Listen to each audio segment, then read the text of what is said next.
কলকাতা থেকে মাত্র 1 ঘন্টা দূরে গড়ে উঠেছে মিনি লন্ডন থিম পার্ক। ভাবতে অবাক লাগলেও এটাই সত্যি। নিজের পরিবার, পরিজন ও প্রিয়জনকে নিয়ে একদিন ছুটি কাটানোর জন্য একদম আদর্শ জায়গা। এছাড়াও এই পার্কে রয়েছে অনেক অ্যাক্টিভিটি, টয় ট্রেন, বুটিক, নাগরদোলা এবং আরও অনেক কিছু। তাই আজ আপনাদেরকে সঙ্গে নিয়ে 20 টাকার টিকিট কেটে চলে এসেছি কলকাতার মিনি লন্ডনে। এই মিনি লন্ডন আপনারা কিভাবে আসবেন, মিনি লন্ডনের সময়সূচি কি, বিভিন্ন অ্যাক্টিভিটির টিকিট প্রাইস কি আছে, এই সমস্ত তথ্য নিয়ে আজকে এই ভিডিওটির মাধ্যমে আপনাদেরকে সবটা শেয়ার করতে চলেছি। তাহলে চলুন আজকে এই সুন্দর ভিডিওটি শুরু করা যাক।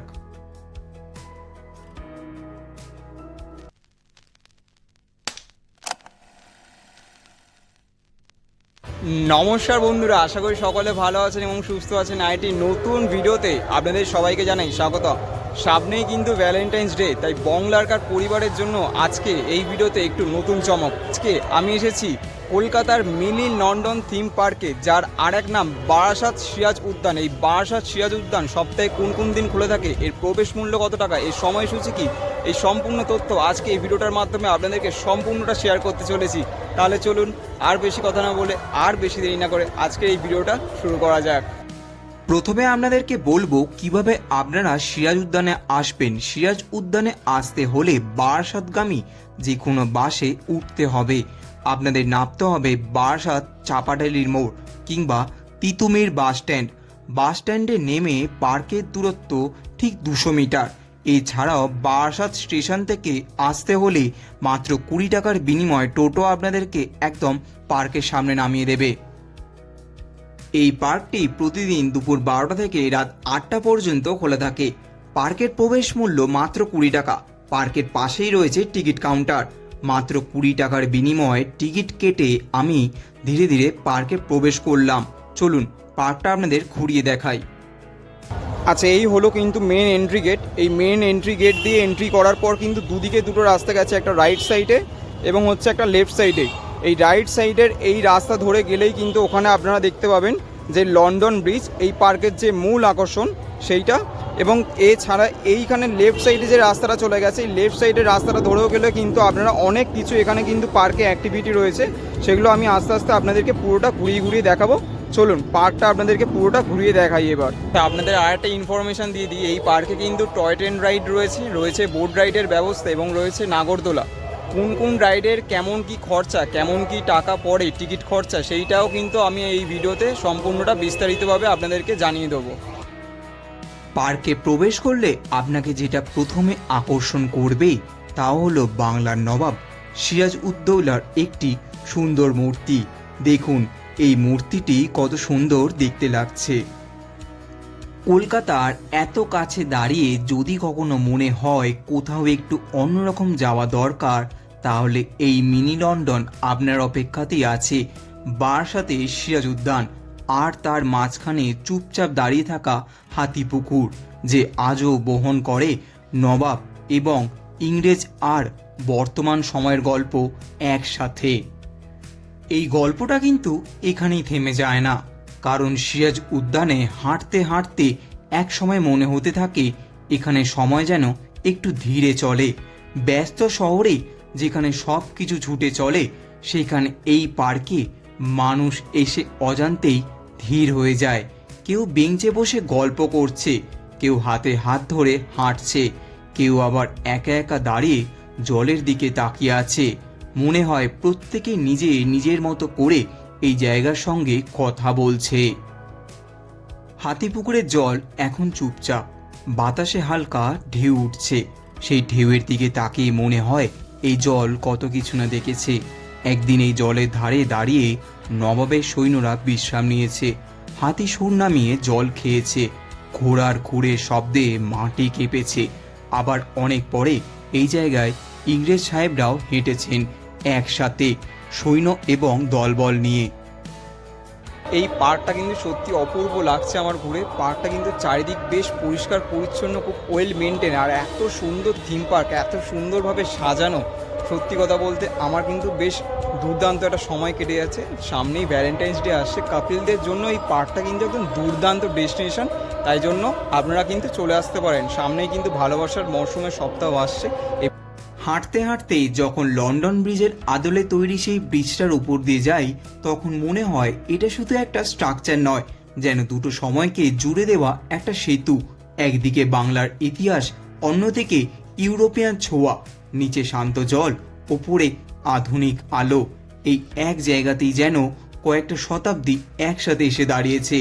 পার্কের ভেতরে ঢুকলে মাঝে মাঝেই চোখে পড়ে সেই ব্রিটিশ থিমে তৈরি দুর্গের মতো তৈরি কাঠামোগুলো, দেয়ালের রং, জানলার ডিজাইন, ছোট ছোট খুঁটিনাটি সব মিলিয়ে একটা বিদেশি আবহ। লন্ডনের পার্কগুলোর একটা বৈশিষ্ট্য আছে, যেখানে মানুষ খুব ধীরে ধীরে হাঁটে, যেন কোথাও কোনো যাওয়ার তাড়া নেই। ঠিক সেই অনুভূতিটাই যেন কলকাতার এই পার্কে এসে আপনি অনুভূতি পাবেন। এই পার্কের আরও একটা বড় আকর্ষণ হলো টয় ট্রেন। এই ছোট্ট টয় ট্রেনে বসে ধীরে ধীরে পুরো পার্কটা ঘুরে দেখার আলাদা আনন্দ আছে। চারপাশের মিনি লন্ডন পরিবেশ, সবুজ আর আলো ছোঁয়া যেন একসাথে চোখের সামনে ভেসে ওঠে। ট্রেনের জানলা দিয়ে তাকালে কখনো কখনো চোখে পড়ে লন্ডনে সেই ব্রিজের আদল, কখনো চোখে পড়ে হাতি পুকুরের শান্ত জল, আবার কখনো কখনো চোখে পড়ে বাচ্চাদের খেলার কোলাহল। সব মিলিয়ে এই ট্রেনের যাত্রাটাই হয়ে ওঠে পার্কে ঘোরার জন্য সবচেয়ে স্মরণীয় অংশ প্রত্যেকটা ভ্রমণপ্রিয়দের কাছে। শিশুদের জন্য রয়েছে অনেক অ্যাক্টিভিটি, নাগরদোলা, যেখানে হাসি আর উচ্ছ্বাসে ভরে ওঠে পুরো এলাকা। পাশাপাশি আছে আধুনিক গেমিং জোন, রয়েছে ওপেন গার্ডেন এরিয়া, নানান ধরনের ফটো জোন, আর চোখে পড়ার মতো ব্রিটিশদের সেই পুরনো দুর্গের আমলের কয়েকটি কাঠামো, যা এই পার্কটাকে আরও আকর্ষণ করে তুলেছে। সব মিলিয়ে ফ্যামিলি, কাপল এবং বাচ্চাদের জন্য এই পার্ক কিন্তু একদিনে ছুটি কাটানোর জন্য একদম আদর্শ জায়গা। যে কেউ এলেই নিজেদের মতো করে উপভোগ করার জন্য কিছু অংশে এখানে কম পাবেন না। প্রত্যেকটা অ্যাক্টিভিটির কেমন কি টিকিট প্রাইস আমি এই ভিডিও ডিসক্রিপশানে প্রপারভাবে দিয়ে দিলাম, একটু চেক করে নেবেন। আজকে কিন্তু আমি এই পার্কে একাই এসেছি। সত্যি কথা বলতে দুর্দান্ত আনন্দ করছি, নিজেই নিজের মতন ঘুরে বেড়াচ্ছি, আর এত অ্যাক্টিভিটি রয়েছে এই পার্কে। সত্যি কথা বলতে আপনারা এলে কিন্তু আপনাদের সময় কোথা দিয়ে কেটে যাবে আপনারা তার টেরও পাবেন না। অবশ্যই আসুন এই পার্কে, আশা করি আপনাদের পার্কটা ঘুরে কিন্তু দুর্দান্ত আনন্দ করবেন। চলুন বাকি পার্কটা ঘুরিয়ে আপনাদের দেখানো যাক। কলকাতা আর লন্ডন দুটো শহরেই ইতিহাসের ভারে ভারী। একটায় নবাব, রাজা আর স্বাধীনতার গল্প, অন্যটায় সাম্রাজ্য, শিল্প বিপ্লব আর ইউরোপিয়ান শাসনের ইতিহাস। সিরাজ উদ্যানে হাঁটতে হাঁটতে হঠাৎ মনে হয় এই দুটো ইতিহাস যেন এখানে এসে একে অপরের মুখোমুখি হয়েছে। ঝগড়া না করে শান্তভাবে যেন দুজনে পাশাপাশি বসে আছে। হাঁটতে হাঁটতে যখন ব্রিটিশ থিমের দুর্গের মতো কাঠামোর সামনেগুলো দাঁড়াই, তখন মনে পড়ে যায় কলেজ স্ট্রিটের পুরনো সেই বিল্ডিংগুলোর কথা, মনে পড়ে যায় ডালহাউসি স্কোয়ারে ধূসর দেয়ালের কথা। কলকাতা এমনিতেই ব্রিটিশ ইতিহাসে ভরা শহর, আর সিরাজ উদ্যান যেন সেই ইতিহাসে ছোট্ট এক সাজানো প্রতিচ্ছবি। সেখানে অতীতটাকে ভারী না করে হালকা করে ছুঁয়ে দেখা হয়েছে এই পার্কে। বিকেলের দিকে পার্কে হাঁটলে আলোটা বদলে যায়। লন্ডনের মতো ধূসর নয়, আবার কলকাতার মতো তীব্রও নয়, মাঝামাঝি একটা নরম আলো। সেই আলোয় হাতিপুকুরের জল, ব্রিজের ছায়া, গাছের পাতা সব কিছু মিলেমিশে যায়। তখন মনে হয় এই আলোটা বুঝি শহরের দুটো আত্মার মেলবন্ধন। এইখানেই শেষ করলাম মিনি লন্ডন অথবা বারাসাত সিরাজ উদ্যানের একদিনের ছুটির গল্প। কেমন লাগলো ভিডিওটা জানাতে ভুলবেন না। এইখানেই শেষ হলো আমার Kolkata mini London theme park অর্থাৎ বারাসাত সিরাজ উদ্যানের ভ্রমণ। কেমন লাগলো এই ভিডিওটি অবশ্যই আপনার মূল্যবান কমেন্টটা আমাদের ভিডিওর কমেন্ট বক্সে জানাতে ভুলবেন না। ভিডিওটি যদি এই পর্যন্ত আপনার ভালো লেগে থাকে তাহলে অবশ্যই ভিডিওটি লাইক করবেন এবং চ্যানেলটি কিন্তু অবশ্যই সাবস্ক্রাইব করবেন, কারণ এই শীতকালে আমাদের চ্যানেলে আপনার জন্য কিন্তু এমনই ইনফরমেটিভ ভিডিও কিন্তু আসতে চলেছে। আর সামনেই কিন্তু ভালোবাসার মৌসুম, সামনেই কিন্তু ভ্যালেন্টাইন্স উইক। আপনার প্রিয়জন কিংবা আপনার পরিবার পরিজন সকলকে নিয়ে এই পার্কে অবশ্যই আসুন। চলুন দেখা হচ্ছে দুর্দান্ত একটা ডেস্টিনেশনে, দুর্দান্ত একটা জার্নি নিয়ে। সকলে ভালো থাকবেন, সুস্থ থাকবেন। স্টে টিউন বাংলার কার।